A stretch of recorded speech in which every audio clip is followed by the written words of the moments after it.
I'll never forget my first venture into Blackwood Creek Asylum. Nestled deep within a sprawling, now overgrown forest, it was once a beacon of progressive mental health care. I'd read about its construction in the late 19th century, following the Kirkbride Plan. Its imposing batwing architecture designed to maximize natural light and air, a stark contrast to the gloom that now consumed it. The original intent was noble: privacy, comfort, and segregation based on the severity of conditions, with the most excitable housed furthest from the central complex. But as I stepped inside, it was clear that decades of overcrowding and underfunding had twisted those ideals into something far darker, a place of profound isolation and despair. Its remote location, once chosen for tranquility, now only amplified its desolation. The moment I breached the decaying perimeter, the air itself felt heavy, thick with the smell of damp earth, pervasive mold, and a uniquely stale odor that seemed to cling to my lungs. Peeling paint hung in grotesque sheets, the floors were a carpet of dust and debris, and the silence was a living thing, broken only by the drip of water somewhere in the darkness, or the frantic scuttling of unseen creatures. It's a common experience for us urban explorers, but Blackwood felt different, heavier. I focused my exploration on what I believed to be one of the outermost wings, likely where the most challenging patients were kept. The decay here was more profound, the atmosphere almost suffocating. It was in these rooms that the past felt most tangible. I found a single child-sized leather shoe half buried in rubble, the rusted frame of a narrow bed, its springs grotesquely twisted, small, personal items that screamed of forgotten lives. It was here, too, that the unexplained phenomena began. Sudden, inexplicable cold spots would materialize in certain rooms, making the hairs on my arms stand on end. I'd hear the faint, almost imperceptible sound of shuffling footsteps from empty corridors, and hushed whispers that seemed to emanate from the very walls themselves. More than once, I had the distinct and unnerving feeling of being watched, a silent scrutiny that followed me through the darkened halls. The most chilling discovery, however, was a small, leather-bound journal I found wedged beneath a loose floorboard in what looked like a former seclusion room. Its pages were brittle, water-stained, but the spidery handwriting was still legible in places. The fragmented entries hinted at the profound psychological toll of long-term isolation. I remember phrases about the shadows that dance and a keeper who never speaks. One entry I recall vividly read, "They call it quiet hour, but the silence screams louder than any patient." Leaving Blackwood Creek, I couldn't shake a lingering unease, a profound sadness that stayed with me for days. The weight of its history, the tangible evidence of past suffering, and those unexplained occurrences. It felt like I'd brushed against something deeply unsettling, a shadow of the past that refused to fade. The very architecture, once designed for healing, had become a vessel for prolonged confinement, and its decaying state now seemed to amplify the sorrow it once held. Story 2, Ward C, The Lost Children of Oakhaven. Of all the asylums I've explored, the Oakhaven Children's Annex, specifically Ward C, haunts me the most. Opened in the early 20th century, it was publicly presented as a sanctuary for vulnerable youth, a model institution for children deemed mentally or developmentally deficient. But the stories I'd heard and the evidence I later found painted a starkly different picture, one of neglect and rumored experimental treatments hidden from public scrutiny by the asylum's very isolation.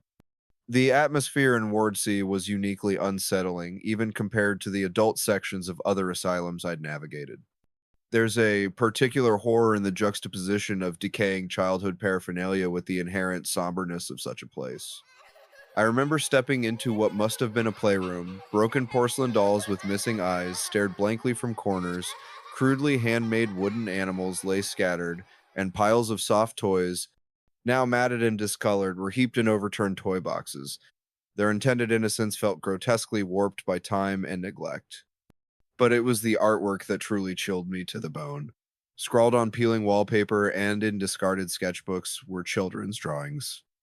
Some were typical childhood scenes, but many featured unsettling imagery, dark swirling circles, figures with no faces, or repetitive, almost frantic patterns. I recall one recurring motif in several sketches, a tall, dark shadow man standing by a window, Old primers and school books were also discovered, some defaced with strange symbols, the text heavily redacted or scribbled over, hinting at a troubled, perhaps resistant engagement with whatever education they received. The remnants of confinement were perhaps the most direct evidence of suffering. I saw small, rusted metal cribs, some with visible points where restraints might have been attached, and even what appeared to be child sized leather or canvas restraints. The thought of such measures being used on children is profoundly disturbing. The find that stays with me most vividly from Ward C was a small handmade doll. It was fashioned from scraps of faded fabric with buttons for eyes, and I found it lying on the rotted mattress of a tiny iron framed bed. Clutched loosely in its fabric hand was a tightly folded piece of paper. My fingers trembled as I unfolded it. Inside was a child's crude drawing, a large dark figure looming over a small bed. Beneath it, the words, "He watches," were scrawled. This resonated disturbingly with historical accounts from other institutions where children reported neglect or fear of specific staff members or even unseen presences. In the often overcrowded and understaffed conditions of such wards, a child's distress or imaginative fears could easily have been dismissed or misinterpreted. The emotional weight of exploring Ward C was immense. The tangible remnants of lost innocence, the palpable sense of past suffering, it created an atmosphere of deep sadness and profound unease that I haven't experienced anywhere else. The juxtaposition of those childhood items with the evidence of confinement and distress spoke to a particularly heartbreaking chapter in the history of institutional care. Story: The Water Cure and the Walls That Whispered. St. Dymphna's Secure Unit. St. Dymphna's Institution for the Agitated and Incurable.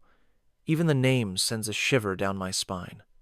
It gained a formidable reputation during its operation for its high-security wards and its pioneering, if brutal, use of what were then termed heroic treatments. Aggressive forms of hydrotherapy and prolonged patient isolation were common. The very architecture of its secure units reflected this grim purpose. Reinforced doors with small observation hatches, heavily barred windows, and, in some sections, the chilling remnants of padded cells, designed as much for isolation as to prevent self-harm. When I first documented the remains of St. Dymphna's hydrotherapy suite, the scene was one of industrial-scale medical intervention now succumbing to decay. Large, enameled continuous bathtubs, designed for prolonged patient submersion, lay filled with rust-stained water and debris. Corroded pipework and the remnants of complex valve systems hinted at the powerful needle showers and alternating hot-cold water treatments once administered here. The air in these sections was thick with the smell of mold, damp plaster, and a faint, lingering metallic or antiseptic scent, a uniquely unsettling olfactory signature. I've read accounts from the period suggesting such treatments, while intended to calm agitated patients or treat conditions like mania, were often terrifying and physically grueling. Adjacent to the hydrotherapy areas, the isolation cells of the high-security wing told their own silent, desperate stories. The atmosphere within these small, often windowless rooms was oppressive. Heavy metal doors, some still bearing the ghostly outlines where padding was once affixed, stood as grim sentinels. More disturbing, though, were the countless scratch marks I found gouged into the paint and wood of doors and window frames. Occasionally, I'd find desperate messages or symbols faintly etched into the plaster walls, names, dates, simple pleas for release. These markings were a raw testament to the despair and frustration of those confined within. The discovery of restraint devices further amplified the grim narrative. I've photographed rusted shackles bolted to bed frames or anchored directly to walls and floors. Leather straps, stiff and cracked with age, sometimes still attached to gurneys or specialized restraint beds. These artifacts, designed for coercion and control, spoke volumes about the power dynamics within St. Dymphna's and the extreme measures employed. Perhaps the most horrifying evidence I've encountered from St. F. Dymphna's came from fragmented patient records and staff logbooks I managed to salvage from decaying offices, some found scattered and moldering in basements.